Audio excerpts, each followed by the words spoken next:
I'm brutally honest. So I tell them that I literally come in like a wrecking ball and I'm going to demolish what doesn't work because I have zero emotional attachment to their thing. So do you think this is how people get stuck? Yeah, I think it's one of the reasons, definitely because we all need some kind of external sort of like perspective. Like I work with others as well every once in a while when I feel stuck because sometimes I just don't see those blind spots. And then someone brand new comes along with the different, unfamiliar set of eyes, okay? So again, it's like a different environment that we are talking about, but it's coming from externally. And they can look at you, they can look at your life, your business, your relationships, your finances, whatever that you need help with. And they can see little gaps or situations or opportunities that are completely blind to you. Hi, everyone. I am Julie Edmonds, your host of Channeled, tapping into the wisdom of your soul.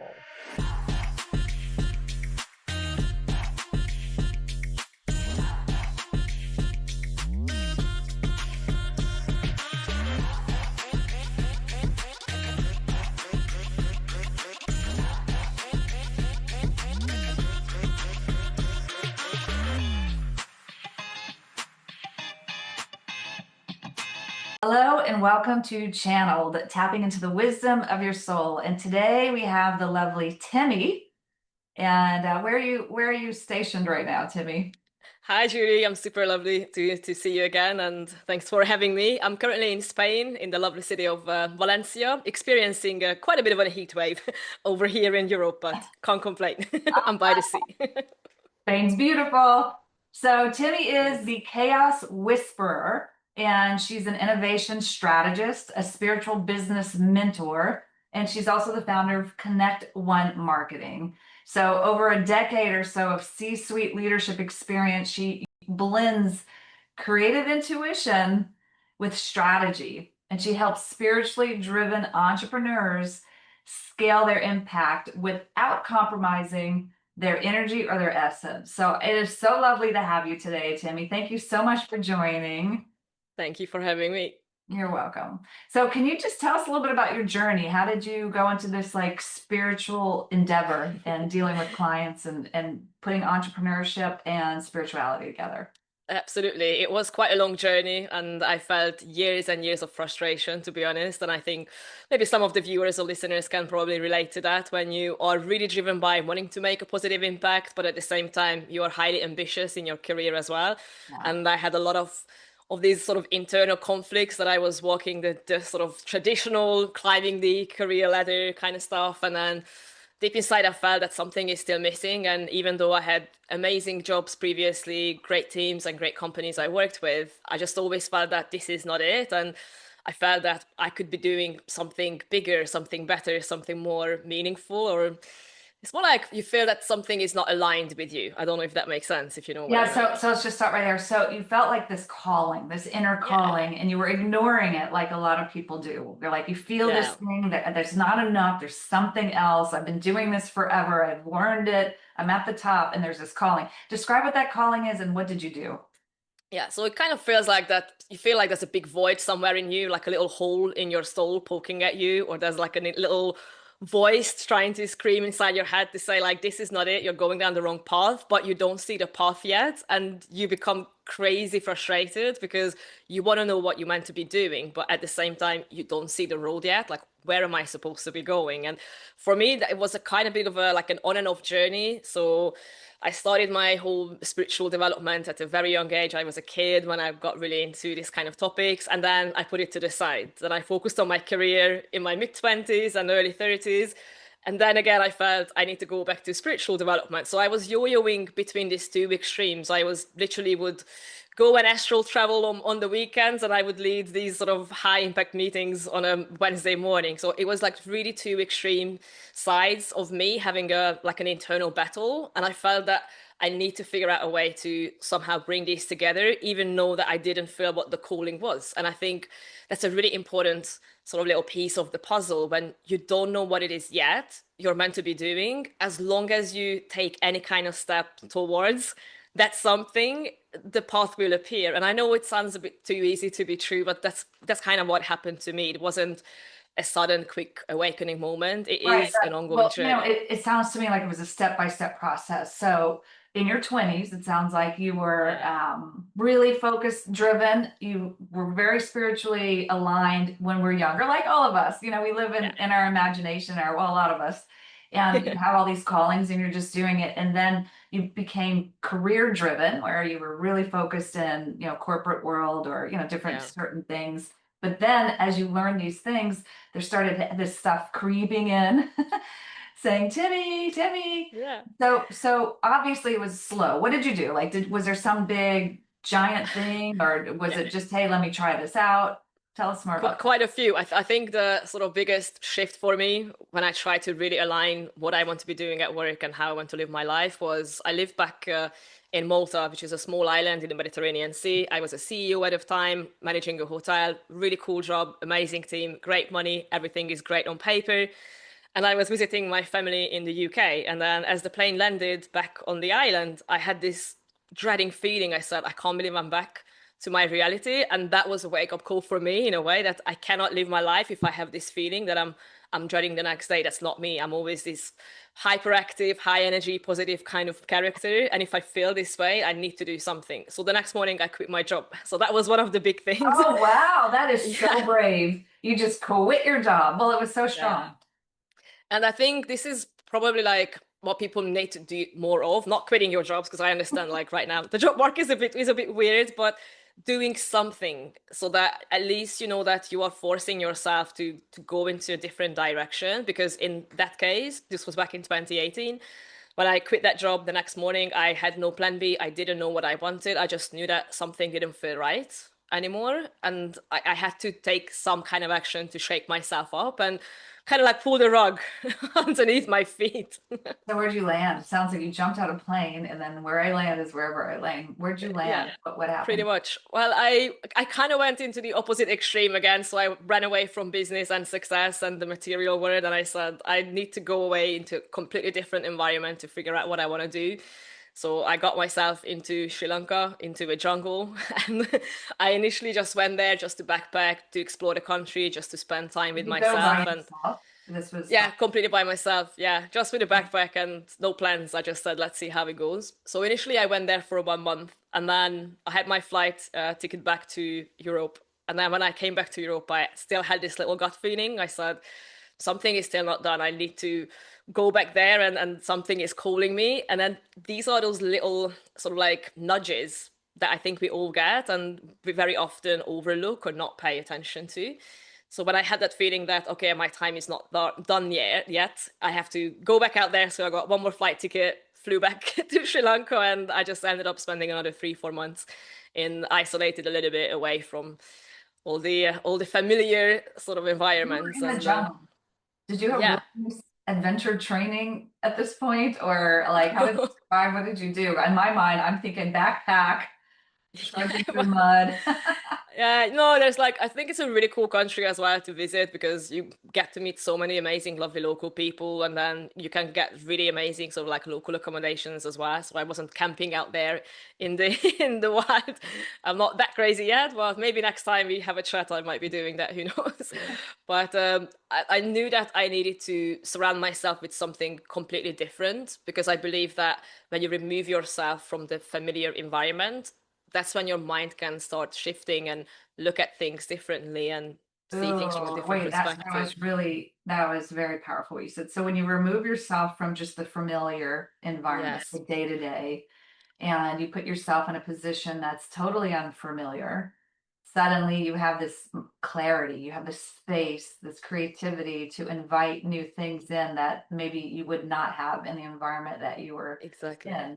Okay. You don't have to go as far as to another country or another continent. Like I still do this even now when I live in Spain. I very often would book myself into an Airbnb or a hotel, even within the same city but different location of the city, or just go to the outskirts or to a different location. Because the second you get away from that sort of like four walls that you look at every single day, and then your brain is on autopilot, something does change in how you look at things. And if any of you can do that, go back to, I don't know, to your hometown even, like that could be a big change, or go to the next town next to you, or just go camping to the forest. I remember in high school, way back in high school, we had a psychology teacher, and we'd show up in our class and we all had our seat. And one day he said, everybody switch completely to a different side. And every day we had to go and switch and sit in a different seat than the one that we always sat in. And it just changed the experience, and I think there's, there's a lot to say from just a scientific perspective. Just take a different route home, right? Don't go to a different restaurant, not the same one. Take a different hotel. If you always stay at Marriott's, let's go here. Let's stay at this quaint hotel down the road. That's really great advice. So it doesn't have to be moving a country. It could be just taking a different route home. If you can do it, by all means do it, because it's great, but you can do it in small ways, and even in ways that can be super cost effective. So if someone who's watching or listening and they are like, okay, Timi, this sounds great, but I can't afford to jump on a plane and travel across the world. I get it. Maybe you're not quite there yet, which is perfectly fine.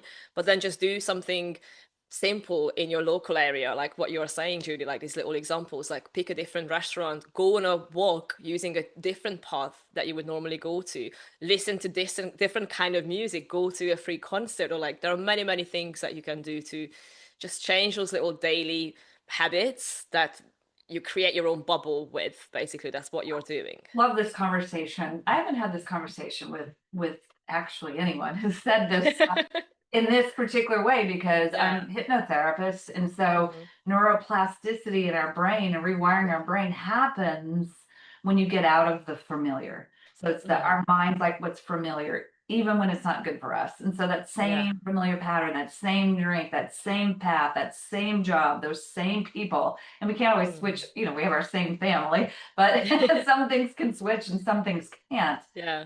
But when you do something different, and Marissa Peer, who's, one of my greatest trainer when it came to hypnotherapy, she said, stand on one foot and brush your teeth with the opposite hand, the left hand if you're right-handed, every single day. And it's tough. I've tried that. But when you do that, your brain is scrambling and it's actually learning to rewire itself. And that's when you can actually start thinking differently and accepting new thoughts and new things. And that's how we create. I love that you're saying this in a different way.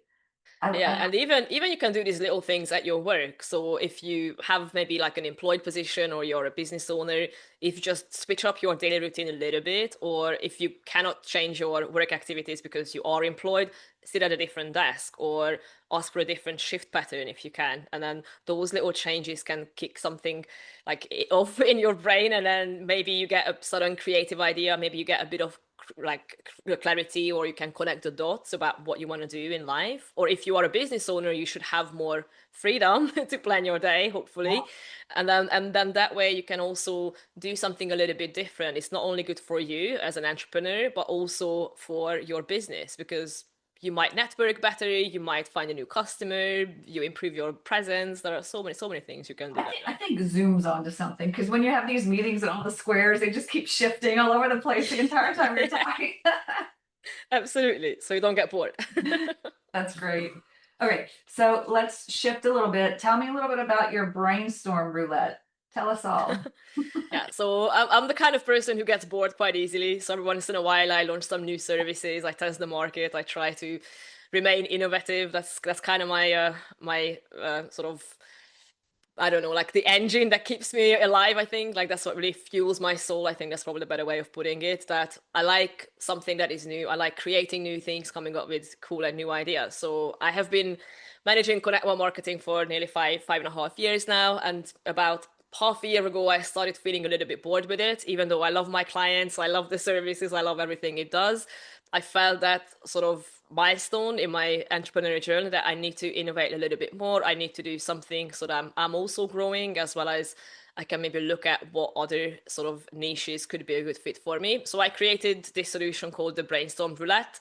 And it's mainly for people who are as much of a risk takers as I am, and then they like to have that sort of innovative, high-level strategic partner with them. So I thought it would be a win-win for both of us, because I can meet a lot of new people this way from different industries, different companies, different setups, and it becomes like a taster session for me as well to understand what other sectors I would enjoy working Well, with. give us an example, something, because it Yeah. sounds like you said you're risk taker and like maybe are you an adrenaline junkie too?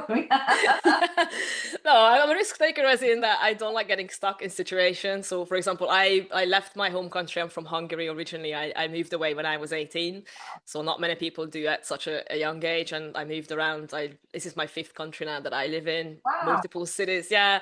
And the cities I can't even count anymore. It's 15 plus now. So I keep moving around and that does something to you as well when you constantly in that kind of changing environment. Yeah. And you just become less afraid of certain things in life, So and that's that applies to your business too. you're just pushing yourself out of your comfort zone. You're not afraid to Yeah, get out of yeah, that stuck little area. I love this. exactly. But it can be very sort of scary for many people who are not used to pushing themselves out of that bubble, and it's perfectly normal. So if some of you feel that way, it's okay. Oh, But then 100%. try to, Like it's yeah, people stick to routines because that what's keep hmm them safe for thousands of yeah, years.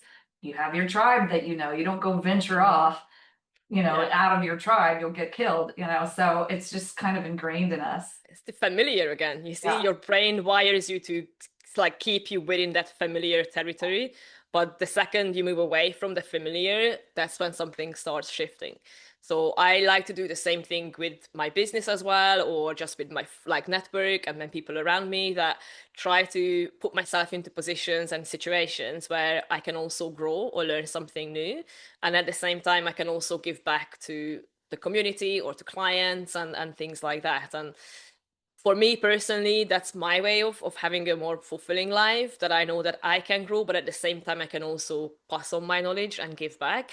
So that's kind of why I built the whole brainstorm roulette. That is a fun way to connect with new people. I can spend an hour with them online like this, give them some crazy random innovative No, ideas but about wait, their hold on. business. So someone hires you and like, here's Yeah, my job. Here's what I do. I'm a business owner, et cetera. yeah. And then you take it and you spin it and you're like, okay, let's look at it from this direction. And what if you did this, right? And you tell them to take these creative risks that they wouldn't Mhm. normally do. Absolutely. You have Because a I think when thought? you are looking at the problem for too long, or it's your own business, or you're the senior manager or a C-suite leader, you get emotionally attached to the problem, to the team, to the company, to the service, whatever that you are selling. And even if you tell yourself that, no, I'm super objective, you're going to develop some emotional connection to your teams, to your clients, to your services and things like that. If you don't, you're likely to be a psychopath. I'm So sorry to is it break a it to you. psychopath? So do you think this is how people get stuck? Yeah, I think it's one of the reasons, definitely because we all need some kind of external sort of like perspective. Like I work with others as well every once in a while when I feel stuck, because sometimes I just don't see those blind spots. And then someone brand new comes along with the different, unfamiliar set of eyes. Okay. So again, it's like a different environment that we are talking about, but it's coming from externally, and they can look at you, they can look at your life, your business, your relationships, your finances, whatever that you need help with, and they can see little gaps or situations or opportunities that are completely blind to you. And that's the way that I work with my clients. I'm brutally honest. So I tell them that I literally come in like a wrecking ball and I'm going to demolish what doesn't work because I have zero emotional attachment to their thing. Oh, And yeah, then that's true. Right. yeah, You can come it's in easier without, for me. is that why we call you the chaos whisperer? Yeah, and usually I love like thriving in those really chaotic environments because I can see a lot of opportunities there, and a lot of people who are not suited for those fast-paced environments, they would go nuts, I think. But I love the buzz, I love the thrill that it comes with it, and that's when I can really spot trends, for example, with the major chaos, and then I can understand, okay, look at guys, this activity is working really well, let's shift our focus onto that because it's bringing results. Or I can look at something to say, this customer is giving you feedback about the same problem over and over and over again. You're still getting the same complaints, or you're still getting positive reviews. Why don't we do something about that? Do you have people that are resistant to the advice? So they ask for the help, but then they're resistant to the help. Um, Not anymore. I think in my first year, I was not very selective with who I was working with because I was new as well. It was a new service, it was a new business. I was new in the entrepreneurial world, so I wanted to get as much experience as I could. And now I'm very, very selective. So if I am connecting with someone and I feel that they would be difficult to work with, I'm not going to say yes to them because I only prefer to work with people who are serious about making changes, who are serious about receiving advice and then implementing it.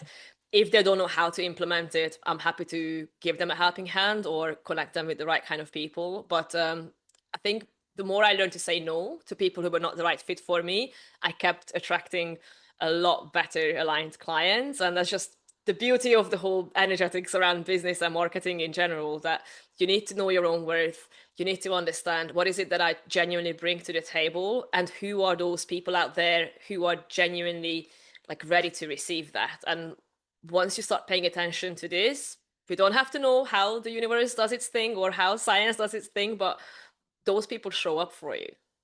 But I think that's really what you said, like with a growth mindset and recognizing when to let go. I think that's very Mm-hmm. difficult for entrepreneurs, especially in the beginning. And you said that early on Mm-hmm. because we build sales teams, and a lot of times we're saying people are asking for help, but then they don't receive Yeah. the help, and then the person who's giving that, trying to give the help, Yeah. starts to take it personally, like, oh, they don't respect me, or maybe I'm just not good enough.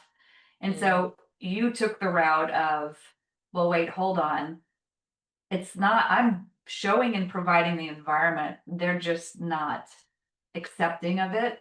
And it's Mm. not you. And so the letting go part and attracting the right clients and just being, Yeah. having the worth, the self-worth to be able to step into that. Was there a process for you, or is it just a lot of hit and miss, or were there just some failures along the way that you had to sort of figure it out and Yeah. realize? How did you I step think into it? failure is part of the journey and everyone should go through some failures. If you if you're an entrepreneur, it's not the success that you learn from. It's never when things are working well. It doesn't teach you that much.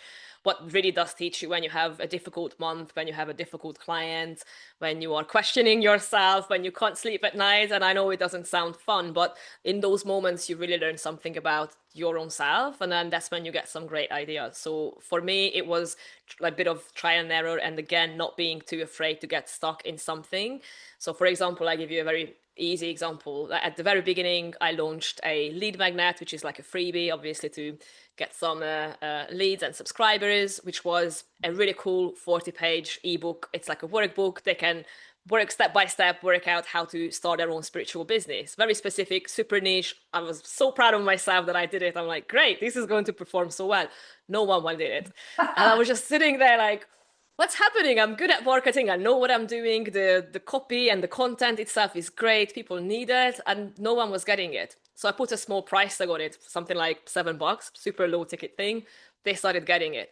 And I was like, okay, that's the psychology behind it because it was such a lengthy workbook and I priced it at zero. People didn't appreciate it. They didn't figure out that it really is worth something great because it has a zero price point. Okay. And then the second I started putting like a smaller price tag on it to test it to see what happens, then they started buying it and purchasing it. So they were happy because they were getting the advice that I was so desperate to give it to them because I was proud of what I've written. And at the same time, I was also happy because I was getting better aligned people. Wow. Well, yeah, but that speaks volumes in like realizing what your worth is. And even though it was a low ticket price, Yeah. going from $0 to $7, it actually sold. I saw this thing on TV once. These Yeah. girls were having a charity thing, and Yeah. but they were competing. And so one group went off and they were selling M&Ms, and the M it Yeah. was just little bags of M&Ms. They were selling them for Mm. like $1. Well, these other girls decided to price the same M&Ms at $10. Like, who pays $10 for M&Ms?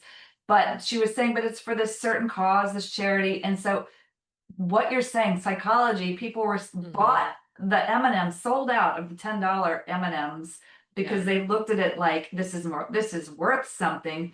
Where the Yeah. dollar M&Ms are like, oh, I know someone I can or whatever, and they got way more excuses. And so I think we need to look at that as ourselves too. What is our worth? Hmm. How am I showing up? Am I a dollar bag of M&Ms?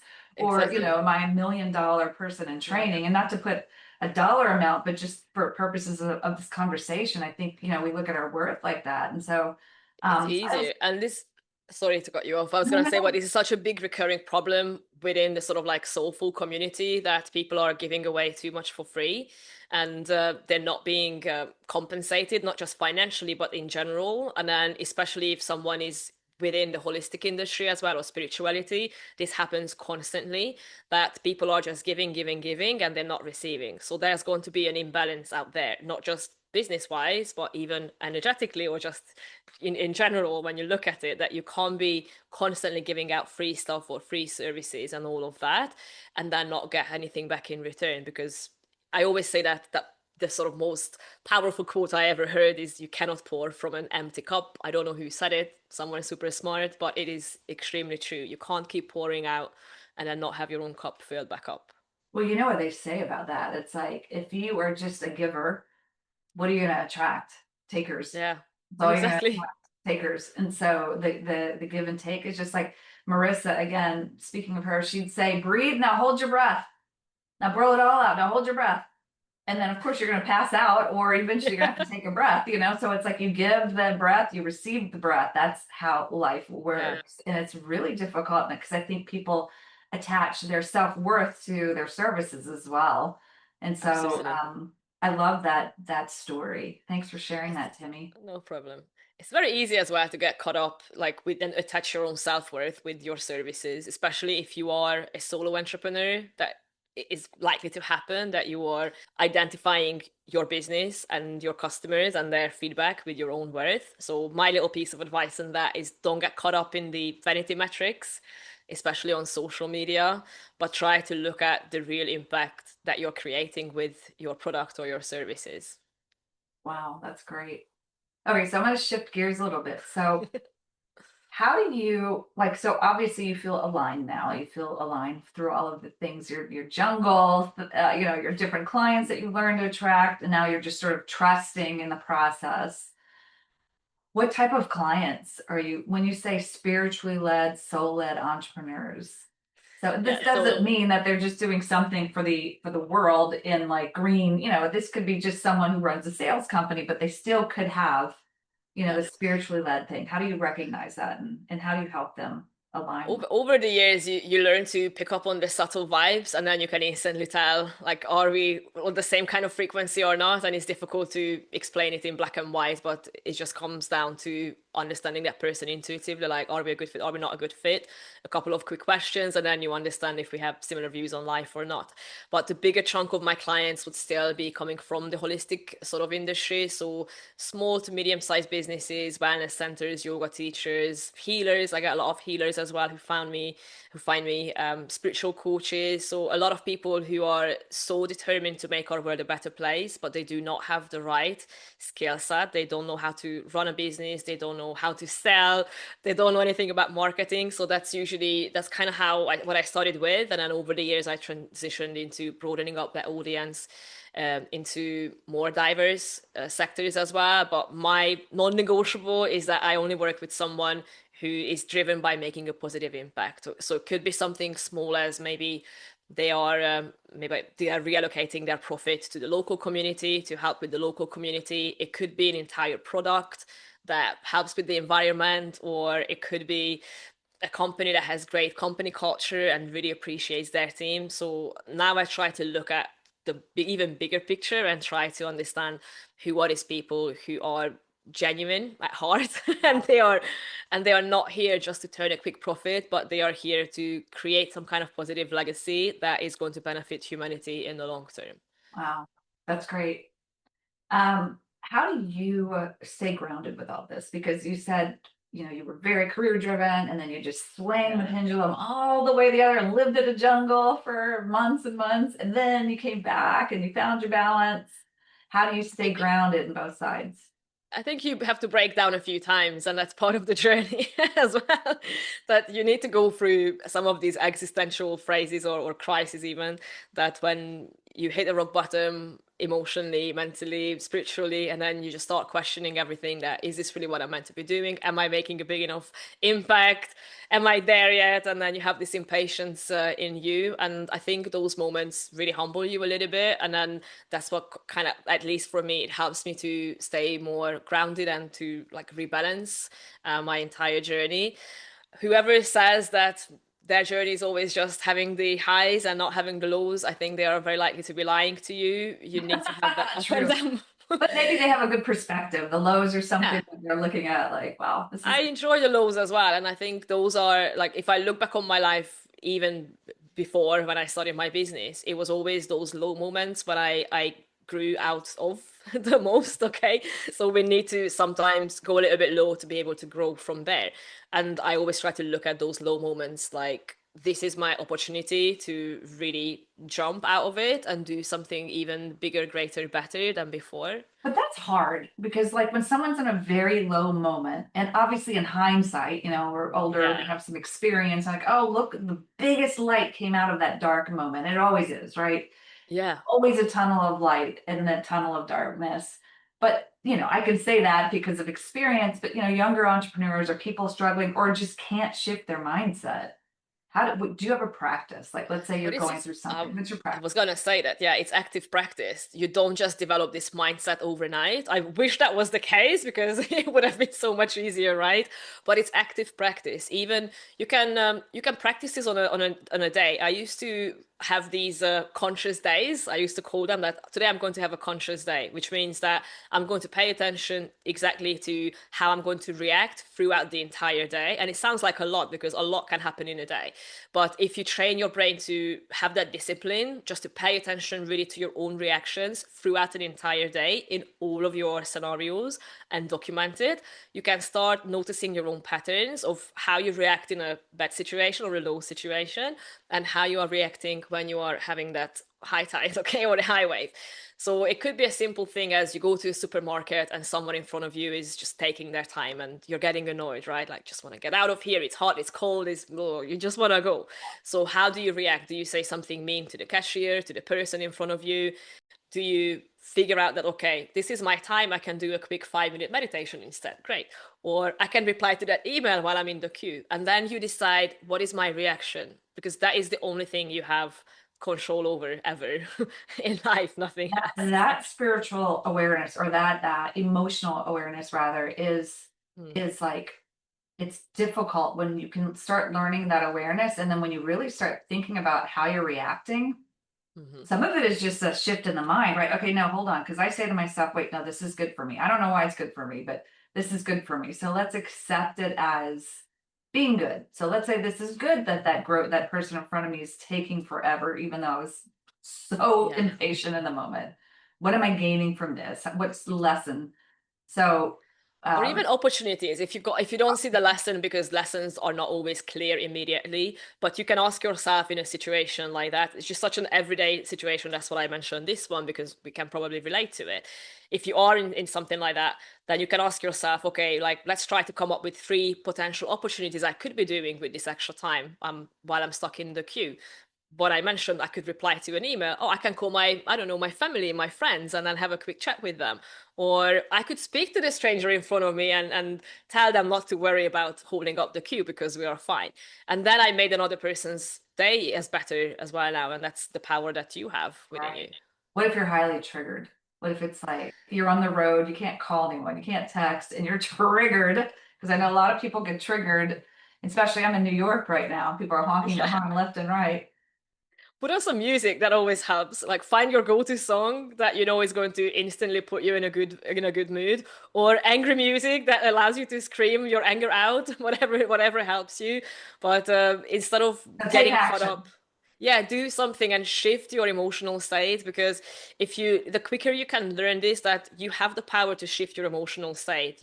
But you need to notice first of all what you're feeling. Okay, am I angry? Am I frustrated? Am I sad? Am I disappointed? What am I feeling first of all, and what do I want to feel instead? And I know it's easier said than done. That's what I'm saying. It takes practice, and it takes sort of like practicing at a lower sort of scale at first, and that's how the big things become easier. Like, try to actively practice it at a family dinner. The 4th of July is coming up very soon. I don't know when the episode will be published, but we are recording a few days before that. So if you have big family events coming up, or dinners and things like that, you might have some arguments, you might have some frustrations, some misunderstanding. Practice your awareness in those situations, that I'm not going to start a fight. I'm going That to is be more such good calm advice, because especially in family environments, that is like the place where people get triggered the most in a lot of all the ways. time. All the time. And so step back, take action, do something else. And a lot of times, and I've read that, and I've heard that it's only not, if you're triggered, it only takes 90 seconds for that emotion to start to simmer down. 90 seconds. So anybody has 90, if you can find the gap where you're triggered, you don't say anything, you do whatever, take some deep breaths. In your case, Yes. turn on some music, scream really loud, whatever. 90 seconds, you'll feel better. And if that is a very good practice, 90 seconds. And what's 90 And seconds? I would always add that if, like, you're not going to be able to always do this, and it's okay, because, you know, we are all human, but if you can try to catch yourself to react to things and be aware of your emotions as many times as you possibly can, you're already doing more than a big chunk of humanity. And I don't want to come up with a random percentage, but I think sadly it's a pretty high percentage that people are so not aware of how they are functioning on a day-to-day sort of basis. I think it's So 80. even if you think yeah, maybe 80, 90, probably. No, it really is. high. I just heard a statistic the other day, Did you? and I don't know how they came up with this, but 80% of people mostly are just live in a reactive world, and they just live, and it's easy to do with all of our distractions, the state of the world right now, just reactive, reactive, reactive. And I love this advice, Timi, that you're giving, like stop and shift in the reactive. And also what's really going on, because it's not that thing that's happening, it's something internalizing.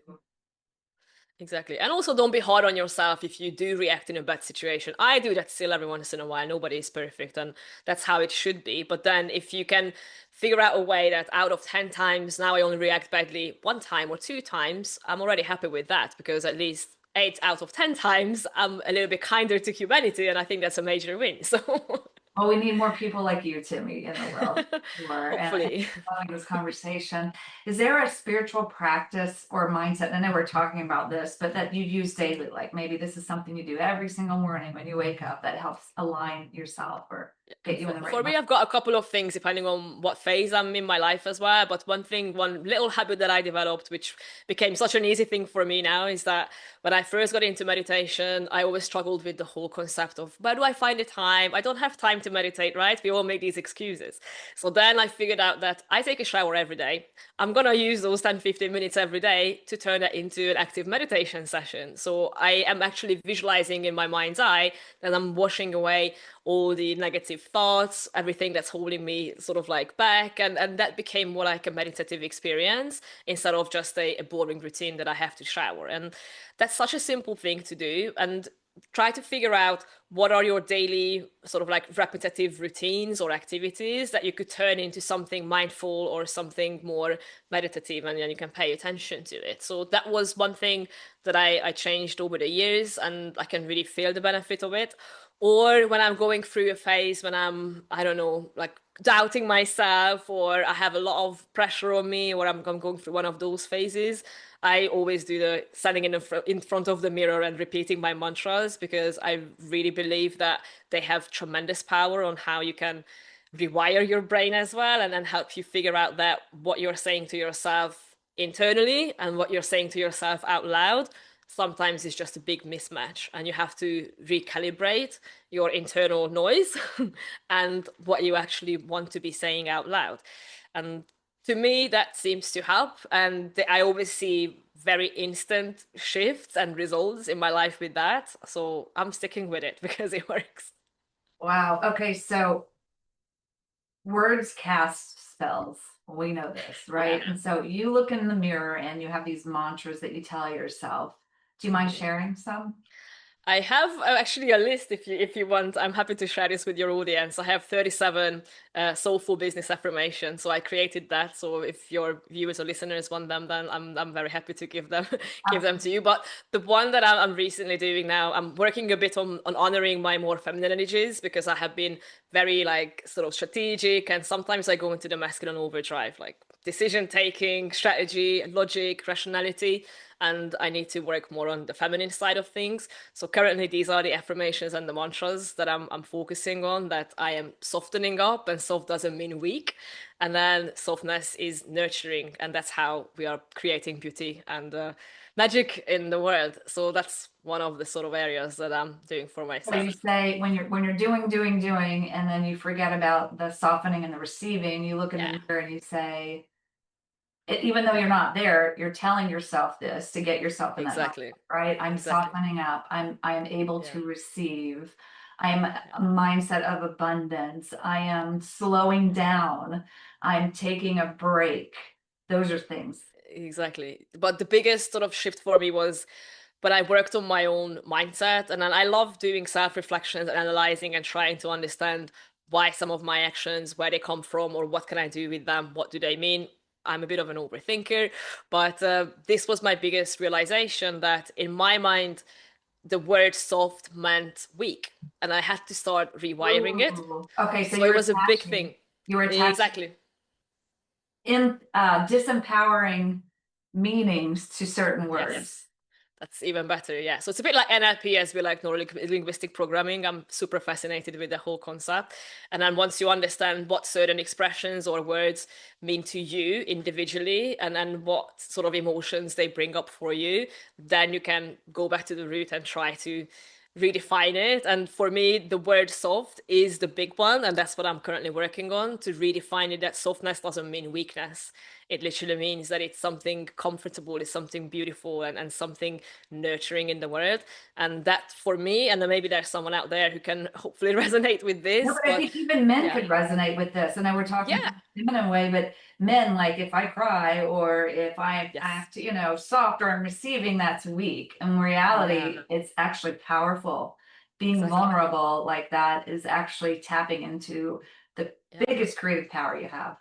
Imagine the best things in life that really sort of warm up your soul. They're all soft, actually, like a hug, a nice pillow, a blanket, like all of these sort of like soul A nurturing things are fluffy all puppy. soft. A puppy, yeah, yeah, exactly. All of these things are soft, and why are we putting this message out there that you have to be tough, you have to be strong, you have to be hard, and go home, go hard, right? This is like we have been conditioned for so long with these sort of concepts, and they're not doing us any favor. No, I mean, look, there are moments where, those things may need to happen, but not living in full drive, overdrive, Balance, 24/7, it's actually destroying you from the inside out.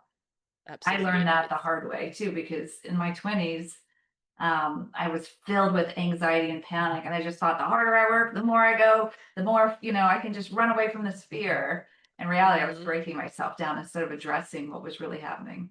Yeah, and I think many people go through that as well. Especially, I think it's true for females in leadership positions, or sort of like more senior positions, because we constantly have to prove ourselves, or we think we have to prove ourselves. I think that's more like it.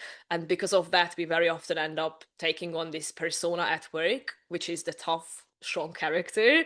But in reality, you could be leading through nurturing, you could be leading through inspiring, through motivation, which are more the sort of feminine energy qualities. And somewhere along the line, I think we got it wrong about what leadership is supposed to be, look, or how it's supposed to look like. But I feel the shift is happening, and it's I it's agree. going to happen.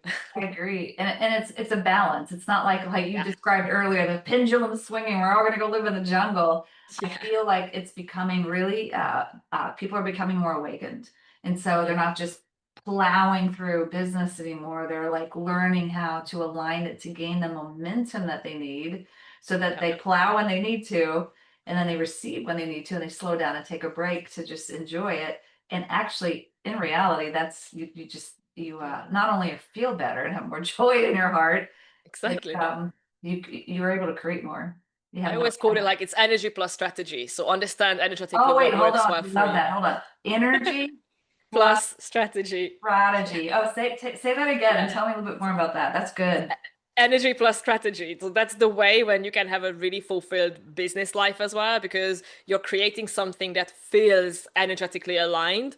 So you feel great in the business. You work only with people that you would love to hang out with. Your product and service is completely authentic to who you are and what you stand for. So that's the energy part. But then you don't just go and meditate and hope for the best, but you put a layer of strategy on this. And that's when you come up with, okay, how am I going to get customers? What are decisions I have to make? What teams do I have to bring in? So those are the more sort of like decision making and rational sort of things. And this is where the balance comes into play. Most people just go with the strategy and they completely lack on the energy side. And I never. that's what burns them out. That's good. You said something a second ago too. It's like I only want to work with the people that I really love to work with that bring me Yeah. energy too. A lot of times, especially in team building and things like that, we have someone, they may be a high performer or whatever, but they're just like their energy is not aligned with yours, but people are afraid to let them go. And that letting go part is part of the process, right? But so they stay stuck with those people and just can't really ever get to that next level because you're still just afraid to let go. Can you speak to that a little bit? Because you definitely said that earlier. I think it's also true for choosing your audience and your clients as well. And the same concept applies to it, because what I teach to my clients, if they are really stuck on who should be targeting or what should be their new target audience, I just tell them, like, try to envision if you could find a new best friend tomorrow, who's that person? And they're always like, what? Like, why would I need to do? That's not very businessy. I'm like, I'll talk you through it, because if you decide on your core client base to be like the kind of people you would love to hang out with, the kind of people you could have a Zoom chat like this or go for a coffee with or take them for dinner, like, you're going to love working with them so much that they're going to feel the difference in your work and in the quality of your work. Same goes for your team as well. Like, try to find those key players, know the sort of technical and hard skills, obviously, that they need to have in the business, but character-wise, choose someone that you would actually enjoy spending time with, so that the entire dynamic will change in your surroundings. And then when you have that kind of high energy environment, that's when you can really move mountains, because people feel motivated, people feel seen and understood, which is a big thing, because most of us crave that I just want to belong somewhere, right? That's one of the core needs of humanity. So when you create this kind of environment, either for your clients, customers, or for your team or partners, contractors, you create this kind of high vibrational sort of environment for anyone to work at, and the results will speak for themselves. Try it and see what happens and report back to me. No, that was the best answer ever. And that just goes back to your energy plus strategy. I'm strategizing on the right on who I need, they'll fill a position, but I'm also energetically becoming aligned with that strategy. I made that mistake before as well. And then this was back in the day when I was a marketing director and for a group of companies. And I had pressure from the shareholders to employ a specific person. But my intuition said I wanted someone else. They had pretty much like very similar experience and background, so both of them could have done the job. But I kept fighting and standing up to the founders, and they were like, no, you have to go with this person. They would be a better fit. I'm like, no, I want that person, even though it was a bit more trickier because of the paperwork to get her to the position. And I'm so glad that I listened to my intuition with this call, because she turned out to be the best right person I ever had. Versus when I allowed the pressure of the shareholders and even the sort of like group CEO, Other I ended people's up, voices. That's what it. yeah. Other people's voices. And then when that happened, I ended up recruiting someone that was just a complete failure for me as well. And I just couldn't even trust the person. So it really shows that if you have two people with the right skill set, and if you know that, okay, with a bit of training or a bit of this and that, either of them could do the work, go with the one that your intuition is pulling you towards, because that's always the How do you winner. say that? How do you define like someone who's just trying to build that muscle of intuition, if you will? How would you define that? Pay attention, and you can really figure out where your intuition is. And I know it sounds weird, because like, how can I point it? It depends on who you are. For some people, you might have like a sudden gut feeling, like a pressure in your stomach. Maybe someone is going to be a sensation on the neck of your back. Like, try to understand yourself, like, where do I feel it in my body? And it's a bit of embodiment now as well. So try to understand, first of all, when you have that internal gut feeling, that voice in your head, even the terms, you see, we are referring into different locations. Try to know, what is it that you normally feel when you're like, I knew I was right. You know, those moments when you look back on like, I should have listened to my inner voice. I knew I was right. Try to think back to what is it that you felt in that situation, because the physical signs are always there. You just need to pay attention to it. So It could be, go back yeah, in time and try to remember the moments where you were just full body, yes, yeah, 100% I knew it.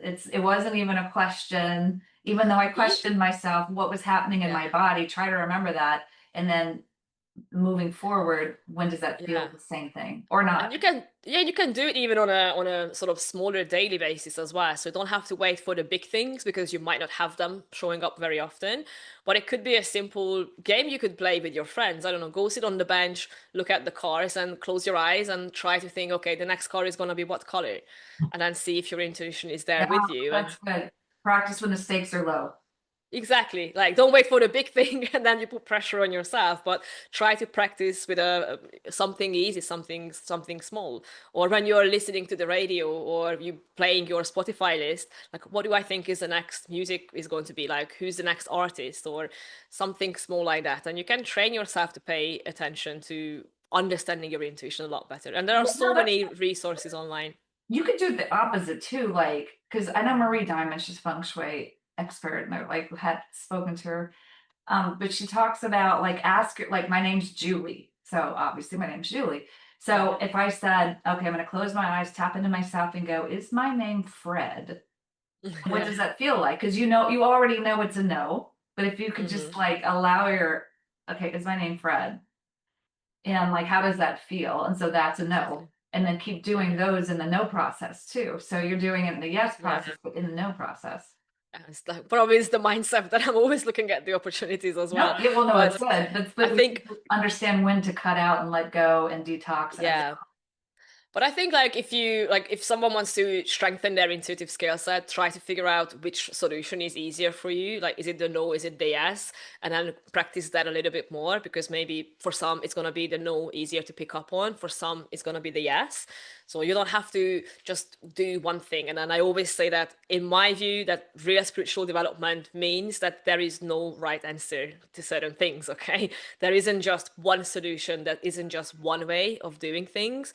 There are multiple ways, and then you can take away what works for you and figure out what works for you specifically, and forget what everyone else is telling you, and just take away what works for you. And then maybe if it's just one sentence, it's just one little reminder, whatever that was, but take that away for you. And same with this thing. If the no answer is easier, do that. If the yes answer is easier, then work on that. this has been great, Tammy. I mean, you've given so much great advice. Thank Like you. one little thing I do every single day when I'm driving, I'm looking for like a parking spot. I'm down the road. I just close my eyes and like, even though there's more traffic that way, if myself, like something's telling me to go left, I just go left or I go right. Mm, And then, it always ends up correct. So I think we're afraid that it's not going to be right. And what you just mhm. said doesn't matter. It doesn't matter. Yeah. Just keep practicing. So And I always love saying that as well, that just if you look back on your life, like, you never had a right or like a wrong decision. There is no such thing as I made a good decision or I made a bad decision. At the moment when you had to make a decision, you would have no way of knowing, is it gonna end up becoming a good thing or a bad thing for you? Maybe in that moment you think it's gonna be good or you think it's gonna be bad, but life can work in like strange ways. So don't put that much pressure on you to be afraid of, am I making the right choice here? Because at that moment, you'd have no idea, is it gonna be the right choice or not? Just do it. wow. So just keep flowing. Yeah. So just to wrap things up, what's your favorite color? Turquoise blue. Tell us why. I've always been cold to it or attracted to it. And then it was way before I even understood anything about spirituality or just in general energy and things like that. And every time I see that color, I just feel that my soul comes alive and something happens in me, and I love looking at it. And when I started learning more about energy, and then I realized, oh, it's more like the throat chakra as well, of communication. And I love communicating, as you can see. I'm a big communicator, and that is one of the reasons that I feel that is the biggest purpose here for me on this planet in this lifetime, to communicate and to help people have better lives through my words and through my communication. So maybe that's what it is. Oh, that's neat. So you figured out your favorite color. I have my chakra Yeah. Ah, nice. behind me here, so you can see them. Yeah. So that's interesting. You found turquoise, and then you looked at it and saw it was the throat chakra, which is also Yeah. like a purpose-driven thing. So that's Mhm. good. I love that. Yeah. Okay, so well, just to wrap things up, respect for time, where can our listeners find you? Yeah, the best way is to check out my website, which is connectbondmarketing.com. I have a lot of great resources for you if you want to learn how to market your business on more authentic terms, or if you want to do more business development without the sleazy sales techniques. I do publish a lot of free guides as well. And then if you ever got any questions, you can always reach out to me through that website directly. Well, thank you, Timi. This has been wonderful. And all the listeners channeled, if you love this and you want more, make sure that you subscribe and come back. We'll put all of Timi's information in the underneath here. And thank you, everybody, and have a wonderful day. Thanks, Timi. Thank you.